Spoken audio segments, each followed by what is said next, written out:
Assalamu alaikum wa rahmatullahi wa barakatuh. Assalamu alaikum.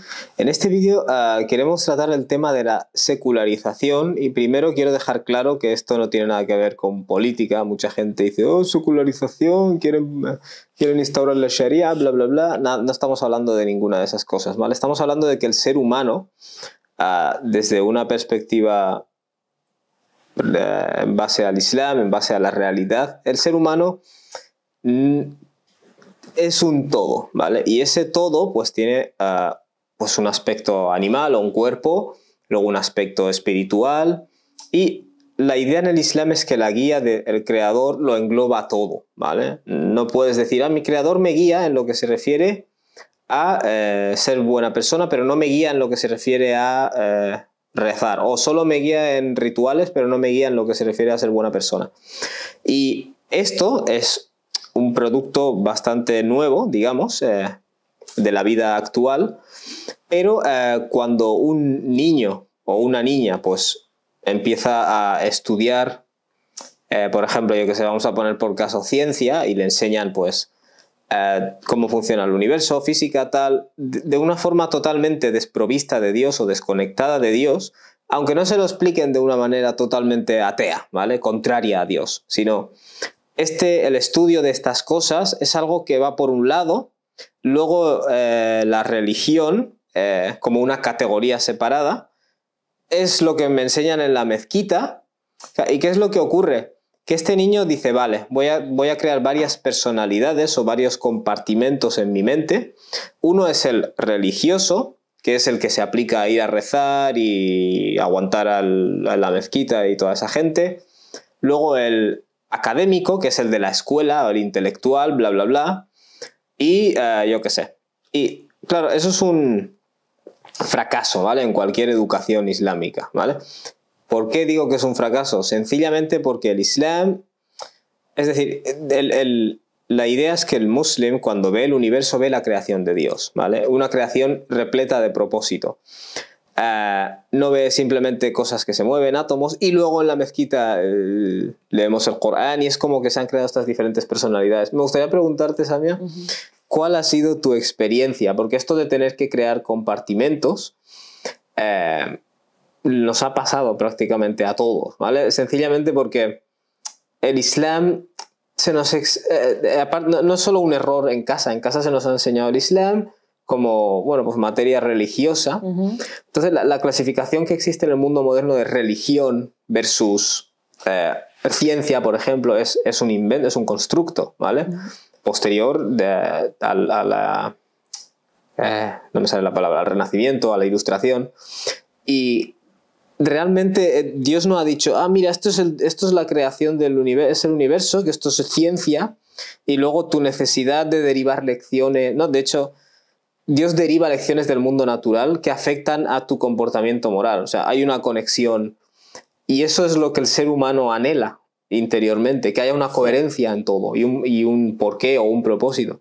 Y yo te quería preguntar cuál ha sido tu experiencia en este hábito que aprendemos los jóvenes musulmanes a crear estos compartimentos interiores y dónde identificarías tú el fallo. Porque el fallo está en el sistema educativo por no enseñarnos sobre Dios, o está en casa, o es simplemente un producto inevitable de que la mayoría de la gente que te rodea no es musulmana. ¿Y qué dirías tú sobre este tema? Sinceramente pienso que en una sociedad en la que pues la mayoría de personas no piensan como tú,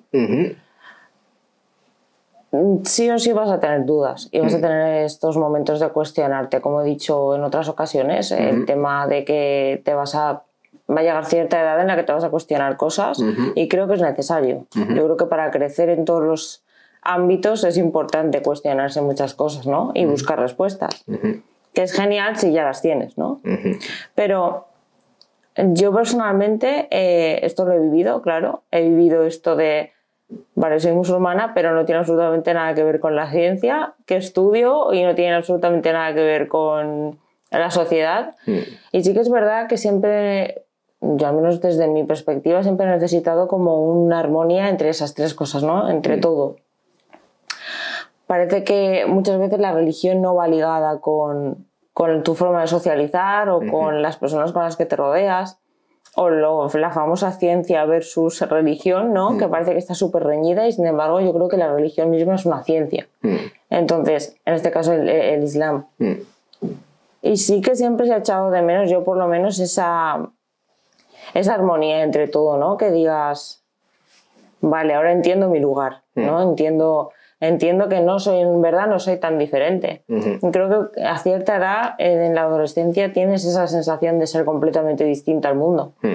Cuando eres musulmana, de que no encajas, digamos, ¿no? No encajas, no sabes cómo encajar, al menos, ¿no? No sabes cómo incluirte porque te identificas con todo y a la vez hay una separación. Entonces, es muy importante, creo que esto es una responsabilidad de los padres también, y yo siempre creo que la educación primero está en casa, porque antes de llevar a tu niño al cole, lo tienes en casa unos años. Sí. Y creo que ahí es importante ya empezar, ¿no? Sí. Y en el colegio es súper importante, el sistema educativo es súper importante, sería genial que el sistema educativo hablase de estas cosas, pero para reforzar lo que ya viene en casa. Es como si tú a tu niño no le enseñas a tener unos valores en casa, en el colegio no tienen una responsabilidad de enseñárselos, lo van a reforzar, eso sí, y ese es el deber, ¿no? Y quizás en eso deberían también ponerse un poco más las pilas. Pero creo que en casa los padres tienen una enorme responsabilidad de hacerles entender que no va reñido una cosa con la otra. Que no, la religión en sí misma es un estilo de vida, es un modo de vida que se elige, que es como una guía que engloba todo.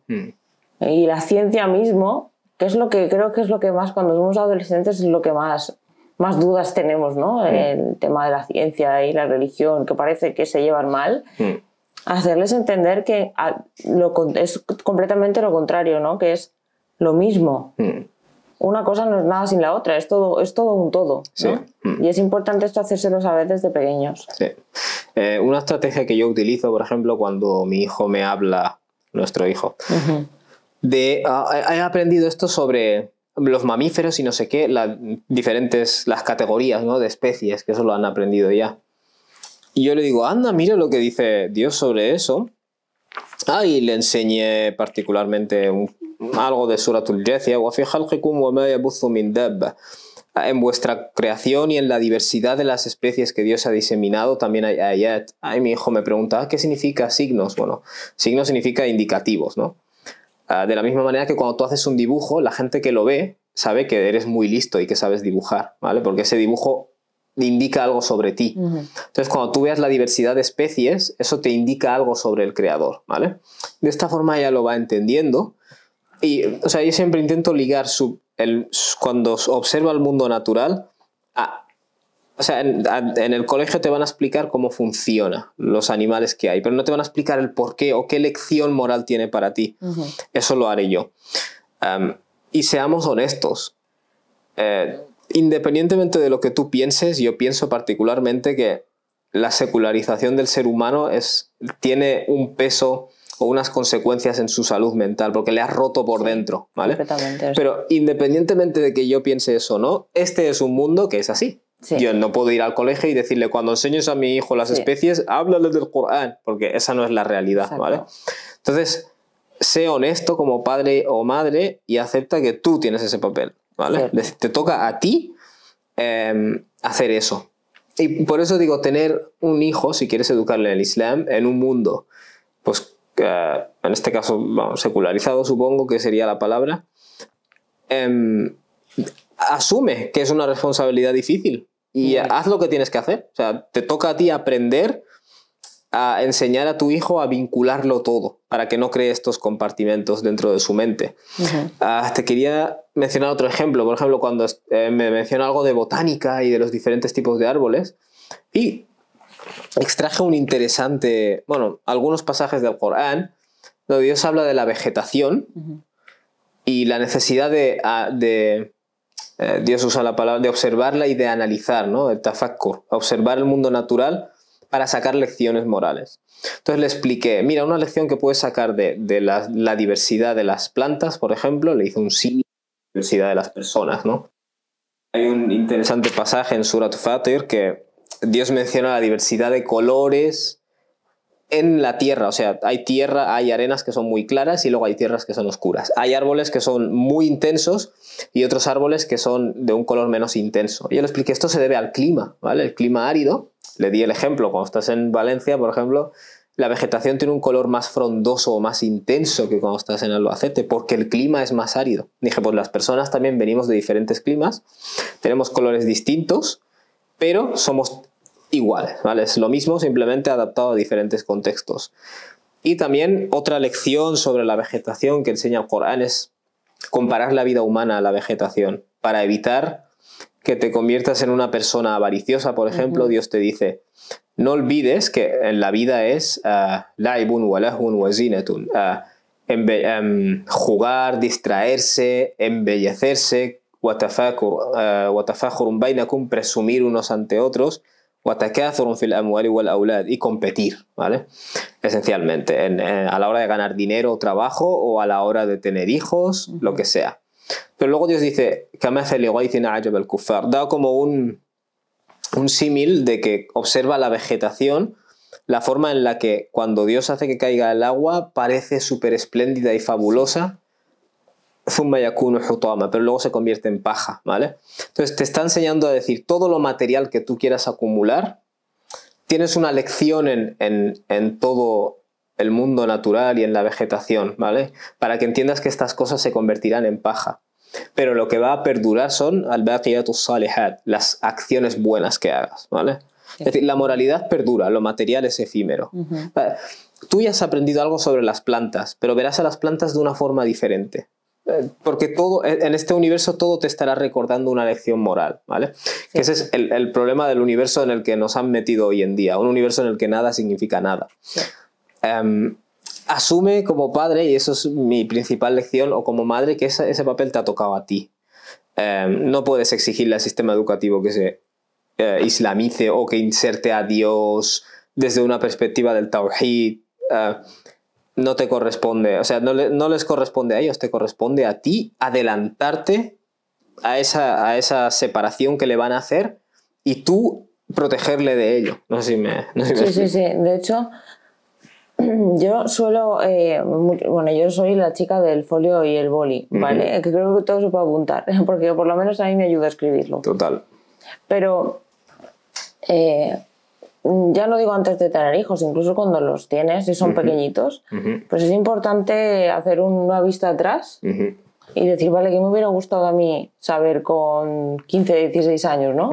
O recordar una edad en la que tú tenías un montón de dudas, porque hemos tenido esa edad, creo que la mayoría.